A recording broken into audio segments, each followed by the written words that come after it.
Donald Trump has been inaugurated.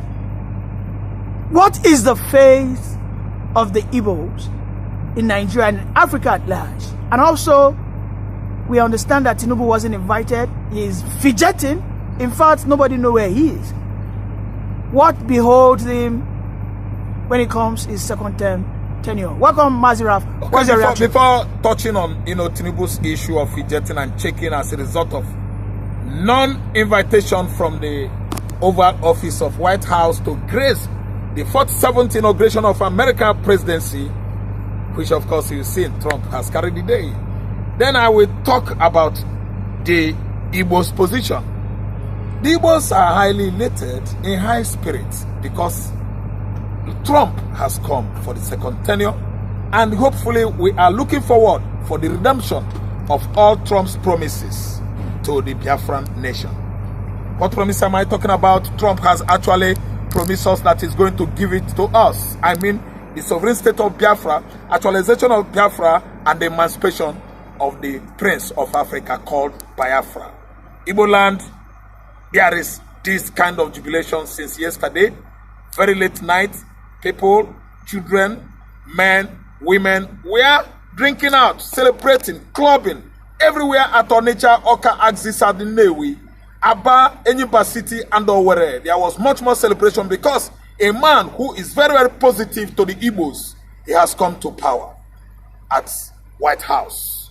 There is this kind of mixed feelings, reactions among the Igbos in diaspora, Igbos in Europe, Asia, and America, Australia, and even Antarctica. Let me remember for you that Africans, Igbos, are not left out, because Trump has actually promised us big thing. When he was about leaving in 2019, he actually promised us that if he comes back in 2020, he's going to give us Biafra. That's why we prayed hard during 2020 American presidential election to see Trump carry the day. But alas, fate had it that COVID-19, as it was planned by WHO, World Health Organization, under United Nations and China, threw into the atmosphere what is called COVID-19, a virus that even killed the Americans the more. So they used that, I mean the Arab, the Mexicans, the Chinese, as a common excuse or balance to scare Americans from voting Trump into this second, his second tenure or coming in 2020. They failed to do so because of fear of COVID-19 was the beginning of American wisdom then. Trump fizzled out. Joe Biden came in, a weak president, the weakest president Biafra, America has ever had. Immediately Joe Biden came in, you could see how his antecedents, his weak points and weaknesses started, springing up, emanating from all corners. That's why the Taliban in Afghanistan at least hosted out the Afghan regime and took over the maze of authority in that country. Today, we are having a terrorist regime in Afghanistan. Why?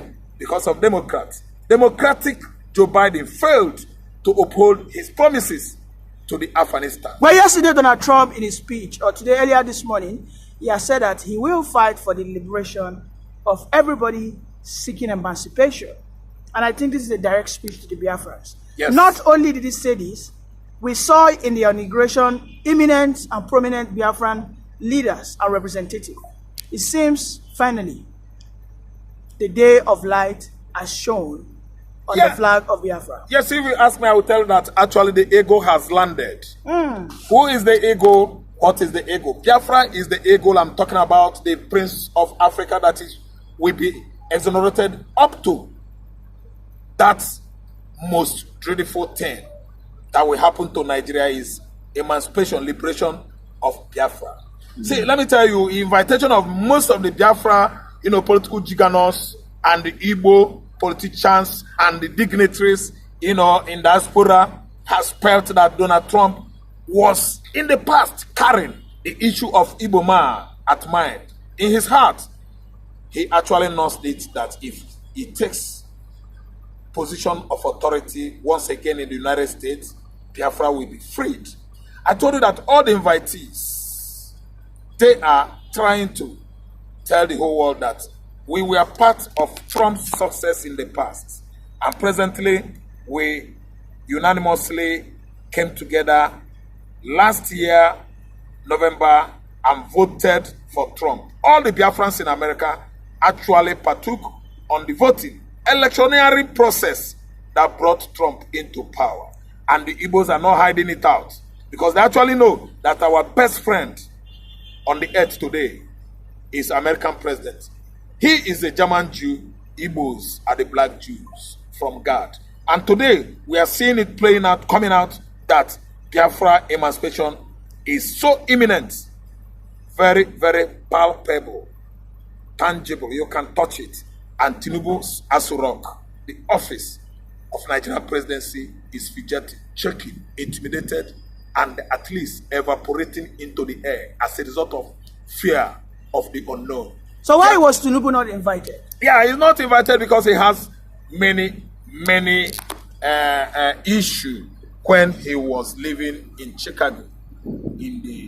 So you mean Donald Trump has all this information? He has all this information and record at heart, at hands, and did not do anything that time because the regime was democratic regime, Democrats. But this time around, the Republican has come to be the handler of this current situation. Today, as I'm talking to you, if you put on skirt, if they see you with cross-gender dressing, you are going to jail. That is Trump's ideology.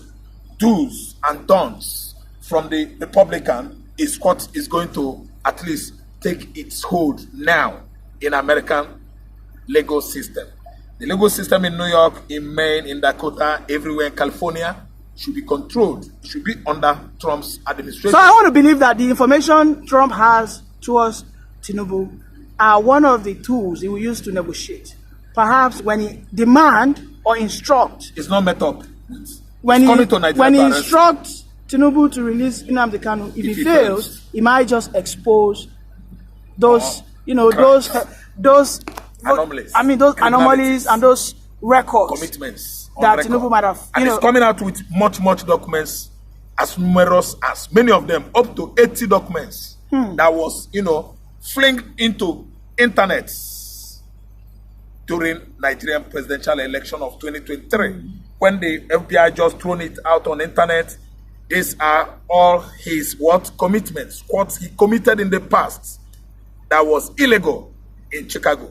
They are going to use it against him. The only thing he should do now is to do the needful. Tinubu must release Nnamdi Kanu. Nnamdi Kanu is illegally being detained at DSS facilities in Abuja, and nothing shall stop them from letting Nnamdi Kanu off the cage from that facilities to Nnamdi Kanu's home at Abia State with many financial incentives. As of course we all know, he won many libel suits against the Attorney General of Federation, against Nigerian political system, against Nigerian, this current and the past administration. Nnamdi Kanu must come out, and Trump is coming with all that Tinubu has committed in the past in the United States. Well documented, well necessitated by the U.S. attorneys. Well, I hope Tinubu will not resist not releasing Nnamdi Kanu. Otherwise, if those secrets are unveiled, he might have to vanish out of the Nigerian presidential seat. I think he will be the most stupid man to do that. Tinubu will not resist it. Tinubu has every right. But you see the Fulanis are already begging him. No. Fulanis are errand boys this time around. Tinubu's perceived all of them. Tinubu is their master this time around. So what I believe is that Tinubu should do the needful so that Nigeria will be moving forward. The only thing Tinubu should do now is obey the court order. Let Nnamdi go. Let your tenure remains. Until when United Nations comes and do the needful in Nigeria, everybody will be on his own. Failure to release Nnamdi Kanu will spell many dooms for Tinubu. Because America should come in and tell you that you are an illegal man. You committed many crimes in the USA. And you are hiding yourself here, trying to tell Nigerians that you are the only righteous person they have in Nigeria. But finally, on a final note, can America arrest him? America has right to abduct. There is this Office of Global Interest. Office of Global Access, yes. OGA, Office of Global Access. is an establishment, put down by America to infiltrate even the most interior part of the earth, very, very far away from the United States. Was that the office that arrested Muammar Gaddafi? That's the office that arrested Muammar Gaddafi. That was the office that arrested Manuel Noriega of Panama. The same office that actually perpetrated the assassination of Osama bin Laden in Pakistan. The very office that actually perfected the American military operation in Afghanistan. The same office that perpetrated the how do I put it now? This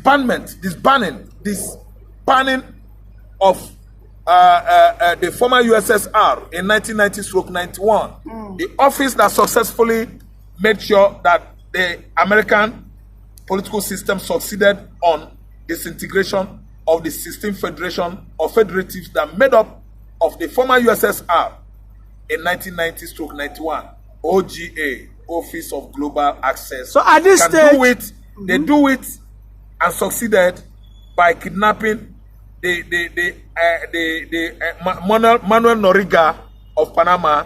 They did it and succeeded on dismantling of Muammar Gaddafi's regime in Libya. They did it and succeeded on what? Succeeding on abating and assisting the deposition of the former Central African Republic president, who was Fulani. That was what happened in 2013, when the rest of the tribes in Central African Republic gathered together and chased away the whole Fulani tribes in Central African Republic. Indeed, the emergence of Donald Trump signals one thing: the end of the Fulani hegemony over the country. So. I will pray so. Thank you very much, Mr. Ram, for that appearance submission as usual.